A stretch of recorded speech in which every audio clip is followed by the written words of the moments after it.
नहीं है, कटुओं की नहीं है वोट। हम कटुओं को वोट ना दें।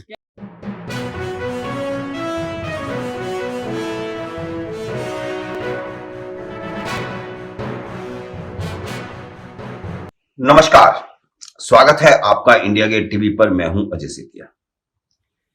मित्रों, लखनऊ की सत्ता में जब जब परिवर्तन हुआ, आवाज पश्चिम उत्तर प्रदेश से आई। पश्चिम उत्तर प्रदेश से आई आवाज राजनीतिक दशा और दिशा को तय कर देती है। किसान आंदोलन के बाद पश्चिमी उत्तर प्रदेश को बैटलफील्ड के रूप में देखा जा रहा है। माना जा रहा था कि पहले और दूसरे फेज में भाजपा को कम से कम 40 सीटों का नुकसान होगा। पिछली बार इन 113 सीटों में से भारतीय जनता पार्टी को 91 सीटें मिली थी, तो इस बार 51 के आसपास, 50 से 60 तक, जो लिबरल हैं ज्यादा, वो 50 से 60 तक भाजपा की सीटें मान रहे हैं, इससे ज्यादा नहीं। लेकिन क्या इस बार की वोटिंग में ऐसा कोई संकेत दिखा है जैसा प्रेडिक्शन की जा रही थी? आंकड़ों पर गौर करेंगे तो ऐसा कोई बड़ा अंतर पड़ता दिखाई नहीं देता। पिछली 3 विधानसभा चुनावों के आंकड़ों को देखें तो पाएंगे कि हर बार वोटिंग प्रतिशत बढ़ता चला गया। इन बढ़ते वोट प्रतिशत का असर सत्ता परिवर्तन के रूप में भी सामने आया। लेकिन इस बार पश्चिमी उत्तर प्रदेश में यह ट्रेंड उल्टा चलता हुआ दिखाई दे रहा है। चलिए अपन 2007 से शुरू करते हैं। 2007 में पहले फेज की 58 सीटों पर 48% वोटिंग हुई थी और सत्ता परिवर्तन हुआ, मायावती मुख्यमंत्री बन गई। 2012 में एकदम बड़ा उछाल आया, 13% वोट की वृद्धि हुई और 61% हो गया। बड़ा उछाल आया और अखिलेश यादव मुख्यमंत्री बन गए, दोनों पूर्ण बहुमत से मुख्यमंत्री बने। 2017 में 3% की और बढ़ोतरी हुई, 64% वोटिंग हुई और सत्ता परिवर्तन हुआ। लखनऊ में योगी जी मुख्यमंत्री बन गए और तीनों बार जैसे जैसे पश्चिमी उत्तर प्रदेश में वोट प्रतिशत में वृद्धि हुई, सत्ता परिवर्तन हुआ और तीनों ही पार्टियां पूर्ण बहुमत से सरकार बनाने में सफल रही। वोट प्रतिशत बढ़ता गया और सत्ता परिवर्तन होता गया। लेकिन इस बार 2% वोट घटकर 62% वोटिंग हुई है। तो इससे क्या माना जाए?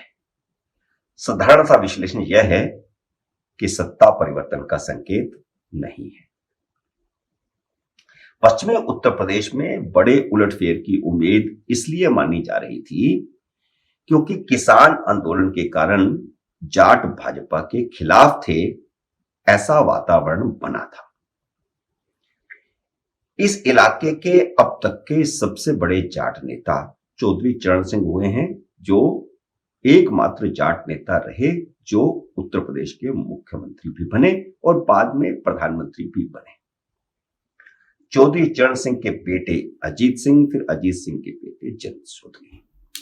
जयंत चौधरी ने अखिलेश यादव के साथ समझौता किया है, इसलिए जाटों का रुख समाजवादी पार्टी की तरफ बताया जा रहा था।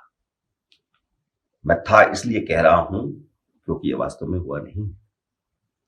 जबकि पिछली बार भारतीय जनता पार्टी की छप्पर फाड़ जीत का कारण जाटों का ही एक तरफा भाजपा की तरफ होना था।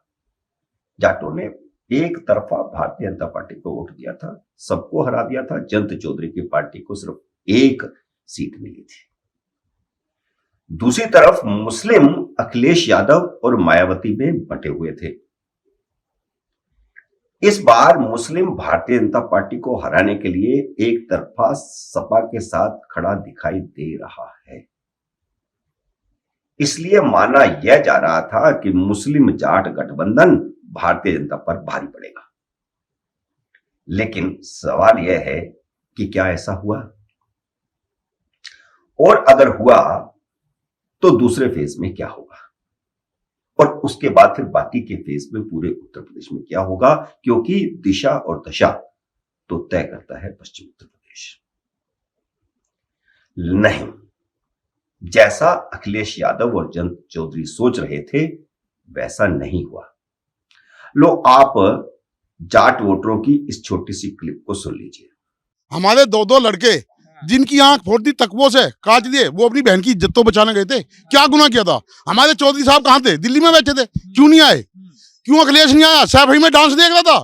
वहां केवल बीजेपी पार्टी का संजीव बालियान पहुंचे, वो भी तो चौधरी हैं, वो जाट नहीं है क्या?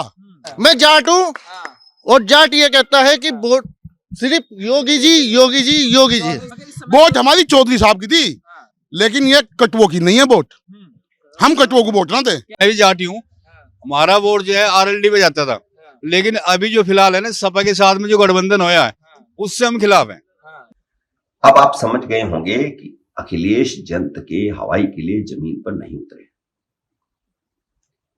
इसी तरह मुस्लिम वोट भी वैसा एक तरफा नहीं पड़ा जैसा अखिलेश सोच रहे थे।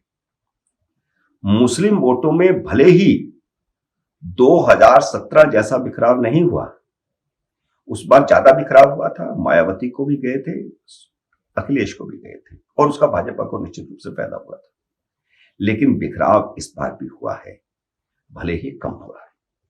बसपा और असदुद्दीन ओवैसी की पार्टी को भी मुस्लिम वोट मिले हैं, अच्छे खासे मिले हैं।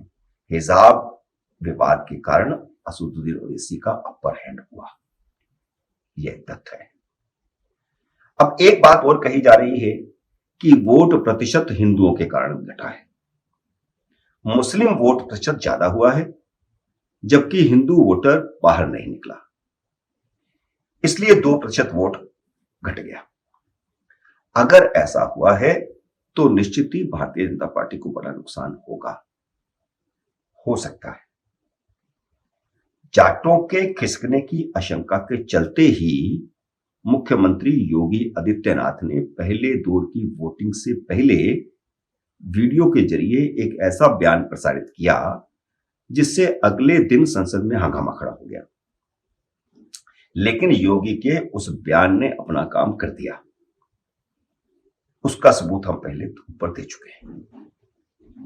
योगी आदित्यनाथ ने आखिरी दिन हिंदुओं को ही संबोधित करते हुए कहा कि चूक गए तो यूपी, कश्मीर, केरल, बंगाल बन जाएगा। कर्नाटक से शुरू हुए हिजाब आंदोलन से देश का हिंदू इस खतरे को महसूस कर ही रहा है। पहले दौर की वोटिंग से 2 दिन पहले कर्नाटक में शुरू हुए हिजाब विवाद ने सपा के जाट मुस्लिम समीकरण पर असर डाला। तो कोई इस बात से दावे से नहीं कह सकता कि अखिलेश जयंत का जाट मुस्लिम फार्मूला पूरी तरह कामयाब हुआ होगा, उसने काम किया होगा, क्योंकि हिजाब ने ज्यादा काम किया। जिस समय वोटिंग हो रही थी उस समय नरेंद्र मोदी ने भी हिजाब का मुद्दा उठाकर हिंदू वोटरों को आने वाले खतरे से आगाह किया। चुनाव आयोग की पाबंदियों के कारण प्रधानमंत्री नरेंद्र मोदी पहले चरण की रैलियों को संबोधित नहीं कर पाए थे। पहले चरण में कहीं भी कोई रैली नहीं हुई थी, लेकिन जब वह 10 फरवरी को सहारनपुर की रैली में पहले फेज वाले इलाकों में न जाने के लिए जनता से माफी मांग रहे थे, तो उस समय 50 किलोमीटर दूर शामली में वोट डाले जा रहे थे। मैंने सिर्फ 50 किलोमीटर का इसलिए जिक्र किया कि वो सहारनपुर से लगता हुआ इलाका है, लेकिन जब पब्लिक रैली होती है, उसमें भाषण होता है, सारे चैनल उसको लाइव टेलीकास्ट करते हैं, तो वो पूरे इलाके में देखा जाता है। निश्चित रूप से जब वो भाषण हो रहा था, दोपहर के समय हो रहा था, उस समय उस सारे इलाके के लोग भी उसको देख रहे होंगे और सोशल मीडिया पर जो जिस प्रकार क्लिप्स जाती हैं और मोदी ने क्या कहा वो उसका सारा प्रचार होता है, तो उसका असर दूर तक होता है। उन्होंने 2 बातें कही। पहली यह कि सहारनपुर के गुनाहगारों को इन माफियावादियों ने अपना साथी बना लिया है, यानी अखिलेश ने जयंत को अपना साथी बना लिया है। हिजाब वाले मुद्दे पर उन्होंने एक तीर से 2 निशाने साधे और वो दोनों तीर सही जगह पर लगे। एक तरफ उन्होंने हिंदुओं को आगाह किया तो दूसरी तरफ मुस्लिम महिलाओं को भी आगाह किया कि 3 तलाक कानून से भयभीत कट्टरपंथी मुस्लिम बच्चियों को गुमराह कर रहे हैं। 3 तलाक कानून का मुद्दा उत्तर प्रदेश में मुस्लिम महिलाओं के बीच काफी प्रभावी है, इस बात को नहीं भूलना चाहिए। जो लोग ये कह रहे हैं कि मुस्लिम वोट एक तरफा समाजवादी पार्टी को जाएगा, वे भूल जाते हैं कि 3 तलाक कानून का असर मुस्लिम महिलाओं पर बना हुआ है और वो आने वाले समय पर भी बने रहेगा। मुस्लिम महिलाओं का एक वर्ग इस फर्स्ट फेज की वोटिंग में भी भारतीय जनता पार्टी के पक्ष में जाता दिखा और सेकंड फेज में भी दिखेगा और बाकी के जो 5 फेज है उसमें भी दिखेगा, ऐसा अनुमान विशेषज्ञों का है। योगी सरकार में कानून व्यवस्था की स्थिति से लेकर विकास योजनाओं का लाभ हासिल करने वाले मुस्लिम भी सरकार के पक्ष में बात करते दिख जाते हैं और ऐसे वीडियो चुनाव प्रचार के समय सामने आए। सोशल मीडिया पर अनेक लोगों ने ऐसे वीडियो डाले मुसलमानों से बात करते हुए, उन्होंने विकास की बात करी और इन विकास योजनाओं का मुसलमानों ने ज्यादा फायदा उठाया है। तो इसलिए यह कहना कि मुस्लिम एनब्लॉक भारतीय जनता पार्टी के खिलाफ जाएगा, वो किसी हद तक ठीक नहीं है। हाँ, 90% मुसलमान जाता भाजपा के खिलाफ ही है, लेकिन इन विकास योजनाओं का कुछ असर होगा, 3 तलाक का महिलाओं पर कुछ असर होगा। जो लोग यह कह रहे हैं कि जाट मुस्लिम समीकरण ने काम किया और हिंदू ध्रुवीकरण नहीं हुआ, तो उससे मैं पूरी तरह सहमत नहीं। जाट मुस्लिम समीकरण ने कुछ इलाकों में जरूर काम किया, लेकिन अंतिम समय पर हिंदू वोटों का ध्रुवीकरण भी हुआ है। मुजफ्फरनगर, शामली, मेरठ, बागपत जैसे इलाकों के सोशल पैटर्न से इसे समझा जा सकता है। और वोट पैटर्न देख लीजिए, इन 4 जिलों में दंगे और पलायन भी चुनाव में अहम मुद्दा थे। इन 4 जिलों में बाकी जिलों के मुकाबले ज्यादा वोटिंग हुई है। इसका मतलब भी यही निकलता है कि जाटों के जख्म अभी भरे नहीं हैं और उन्होंने अग्रेसिव वोटिंग किया है। इन 4 जिलों की अपेक्षाकृत ज्यादा वोटिंग दिखाती है कि आखिरी वक्त पर कही गई योगी की इस बात का वोटरों के दिलो दिमाग पर असर हुआ है कि यूपी भी कश्मीर बन जाएगा।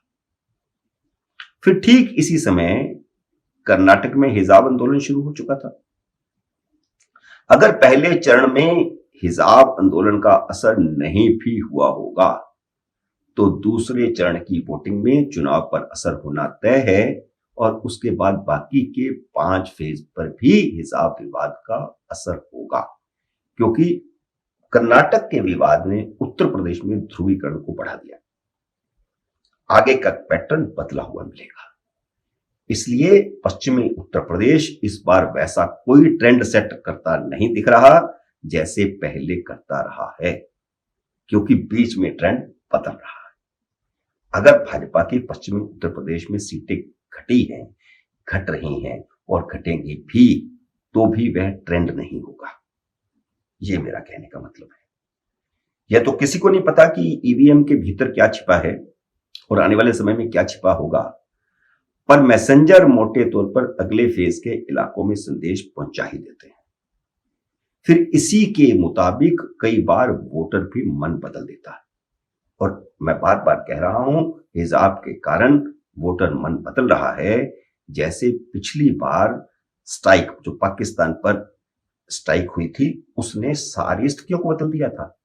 2019 के चुनाव में यह कहा जा रहा था कि नरेंद्र मोदी की पार्टी 170 से ज्यादा सीटें नहीं ले पाएगी, फिर 200 तक माना जाने लगा। लेकिन जैसे ही सर्जिकल स्ट्राइक हुआ, स्थिति सारी बदल गई और भारतीय जनता पार्टी पिछली बार से भी ज्यादा सीटें लेकर के आई। इसी तरह का एक उदाहरण मैं बिहार का देता हूं। 2015 के बिहार चुनाव में जब लालू यादव ने भारतीय जनता पार्टी की ओर से आरक्षण खत्म किए जाने की साजिश का मुद्दा उठाया उन्होंने कहा कि ऐसी साजिश भारतीय जनता पार्टी कर रही है कि अगर ये चुनाव जीत जाएगी तो आरक्षण खत्म कर दिया जाएगा। तो उसका असर पहले दौर के चुनाव में हुआ, शुरुआती चरण के बल्कि 2 फेज में हुआ। लेकिन बाद के चरणों के नतीजे भारतीय जनता पार्टी के पक्ष में गए, क्योंकि भारतीय जनता पार्टी ने लालू पर काउंटर अटैक करने शुरू कर दिए थे और झूठ को बेनकाब करने में कामयाब रही थी। तो पहले फेज में कुछ गलतियां अगर किसी से होती हैं तो दूसरे फेज में उसको सुधारने की गुंजाइश रहती है। और यहां पर क्या हो रहा है कि अगर पहले फेज में ध्रुवीकरण उस ढंग से पूरा नहीं हुआ तो हिजाब अगले फेज में उस ध्रुवीकरण को बढ़ाएगा, इसमें कोई शक नहीं। हालांकि बिहार के समय में मैं बताऊं, अगर पहले फेज में ही भारतीय जनता पार्टी ने स्थिति को संभाल लिया होता और उसके झूठ का पर्दाफाश किया होता तो स्थिति कुछ और भी हो सकती थी, लेकिन तब देर हो चुकी थी। और 2020 में भी यही हुआ। 2015 का पुराना उदाहरण क्या देना, 2020 में भी यही हुआ। यूपी में भी तो अभी 6 फेज बाकी हैं, इसलिए चुनाव की रोचकता बढ़ी रहेगी। और देखते हैं हाईकोर्ट में क्या होता है। हाईकोर्ट ने अभी अंतरिम फैसला दिया है, मुस्लिम उससे खफा हैं और उनके खफा होने के बाद जिस प्रकार समाजवादी पार्टी की एक महिला वक्ता ने रिएक्ट किया है, उससे ध्रुवीकरण उत्तर प्रदेश में और बढ़ रहा है।